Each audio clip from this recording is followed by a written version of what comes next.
Shalom. Salam sejahtera dalam kasih dan anugerah dari Tuhan Yesus Kristus, Kepala Gereja kita pagi hari ini.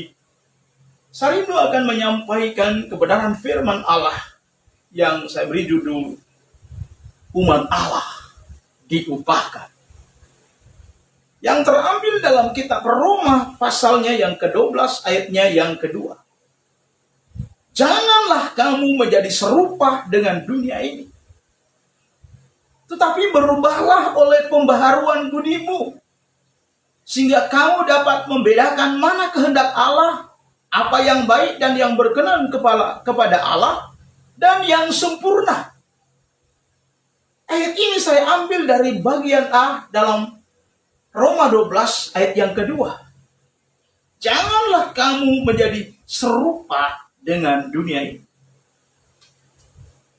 Apa maksud firman Allah? Kata dunia dalam bahasa Greka adalah kosmos.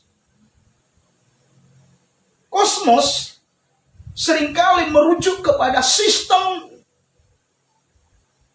luar daripada zaman yang dipromosikan oleh kuasa iblis.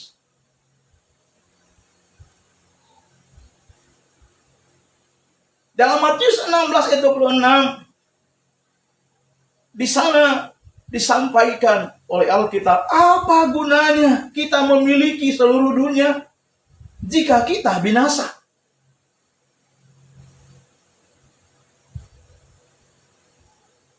Mengapa sampai Allah melarang umat Allah mengasihi dunia? Apa yang salah di dalam? Jelas sekali. Kalau kita converse dengan beberapa tokoh Alkitab, baik itu Rasul Paulus, Rasul Matius, Rasul Yohanes dalam 1 Yohanes 2 ayat 15 dan 16. Alasannya mengapa umat Allah dilarang mengasihi dunia ini? Karena sistemnya yang jahat. Paulus berbicara tentang sistemnya yang jahat, ada kurang lebih 15 butir. Dalam Galatia pasal yang ke-5 ayat 19 sampai 21. Itu buah-buah dari daging yang merusak semua sistem nilai spiritual manusia, yang menggagalkan kehidupan manusia dari bumi menuju surga. Buah-buah kedagingan. Dia bergerak dalam dunia ini. Terkonsentrasi digerakkan oleh kuasa iblis. Menyusup masuk di dalam kehidupan setiap pribadi orang-orang percaya. Setiap pribadi orang-orang Kristen. Dia mengambil yang namanya damai yang ditanam, ditetapkan oleh Allah dalam diri manusia. Damai sejahtera. Shalom dari Allah. Propaganda iblis, dia bukan menaruh kasih sayang kepada umat manusia, tapi dia memecah belah. Dia mengambil damai di dalam keluarga, baik dalam keluarga kecil, di tengah-tengah berjemaat, di tengah-tengah bermasyarakat. Sistemnya adalah merusak. Karena itu firman Allah melarang. Ada beberapa hal yang perlu kita pegang, bagaimana cara kita supaya kita tidak dapat mengasihi isi dunia ini, mengasihi sistem nilai dunia ini. Alkitab berkata bahwa kita harus sadar bahwa sistem dunia ini jahat adanya. Itu yang pertama. Yang kedua, kita harus membenci kejahatan dan mengasihi apa yang benar. Kalau itu jahat, kita jangan sampai ada di dalam. Kita menimbang, ini benar dari Allah, sesuai dengan Alkitab atau tidak. Kita diberi akal sehat oleh Allah untuk menimbang mana yang asalnya dari Allah dan yang bukan dari Allah. Yang kedua tadi, kita harus bersikap tegas terhadap segala cara yang berlaku populer dalam dunia ini sambil memberitakan kebenaran firman Allah.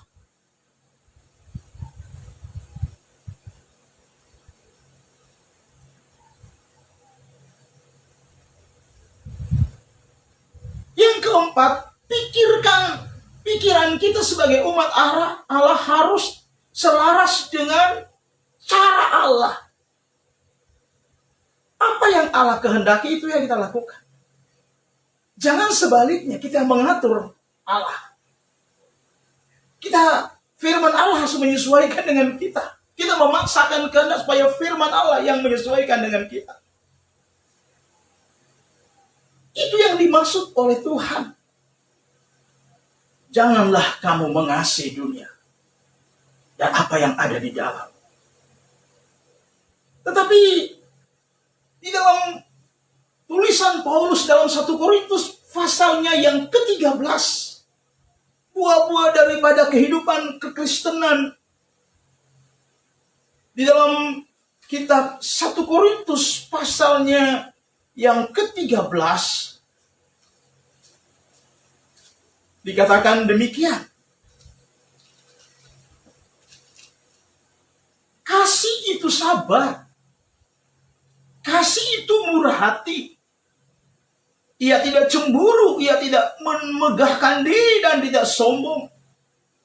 Ia tidak melakukan yang tidak sopan dan yang tidak mencari keuntungan diri sendiri.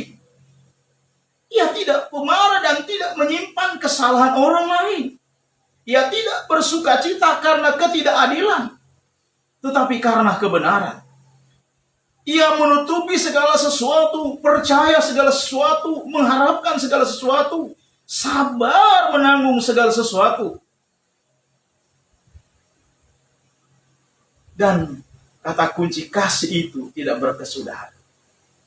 Sampai kesudahan alam, kasih itu tetap berlaku. Kalau kita mengasihi Allah, pasti kita akan menolak sistem nilai dunia.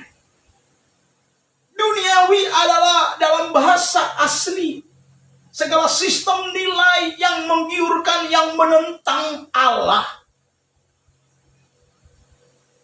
Itulah duniawi. Mau nggak kita mengendalikan hidup kita tidak menjadi serupa dengan dunia ini? Coba kita renungkan. Kalau kita mengasihi Allah, pasti kita membenci dosa. Seperti dikatakan dalam Galatia pasal 15 ayat 22. Dan 1 Korintus pasalnya yang ke-13 ayat 4 hingga ayatnya yang ke-8 tadi. Luar biasa. Kalau kita mengasihi dunia, pasti kita membenci Allah. Tapi kalau kita membenci segala sistem nilai dunia yang sangat membiurkan karena itu menentang Allah, dibuktikan kita mengasihi Allah. Orang yang mengasihi Allah, dia pasti benci dosa. Orang yang mengasihi Allah, dia akan berusaha harus mengikuti alur apa kata Tuhan, apa kata Alkitab. Sehingga dengan demikian, baik itu dalam kehidupan sehari-hari, secara pribadi, dalam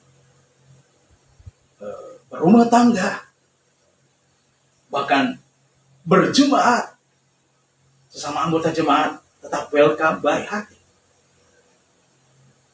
Bahkan di tengah-tengah masyarakat global, kita tetap memiliki identitas karena kita mengasihi Allah. Kita wujud nyatakan mengasihi Allah. Kita memperkecil ruang gerak kesenangan dunia, kepuasan dunia untuk mendidik banyak orang supaya banyak orang diselamatkan oleh Tuhan dan luput dari penghukuman Allah. Demikianlah kebenaran firman Allah yang saya bagikan pada pagi hari ini. Kiranya Tuhan memberkati kita semua. Mari kita berdoa. Bapa Surgawi, dalam nama Tuhan Yesus Kristus, Kami bersyukur kepadamu. Pagi hari ini kami kembali diingatkan oleh kebenaran firman Allah, supaya kami tidak mengasihi dunia dan apa yang ada di dalamnya. Sebab kami tahu kalau kami tidak mengasihi dunia, sebagai bukti bahwa kami memang mengasihi Engkau. Kami diberi kemampuan oleh Roh Kudus untuk mempraktekkan itu. Baik kami secara pribadi, maupun kami berhidup dalam berumah tangga, di tengah-tengah kami berjemaat, bahkan di tengah-tengah kami bermasyarakat. Kami boleh menjadi terang, menjadi garam, menjadi berkat bagi dunia ini. Dan orang akan melihat cermin kehidupan Kristus ada dalam kehidupan kami umat-umat Allah. Terima kasih Bapa. Sempurnakan doa yang kami sampaikan pada pagi hari. Di dalam nama Tuhan kami Yesus Kristus, kami sudah berdoa dan mengucap syukur. Haleluya.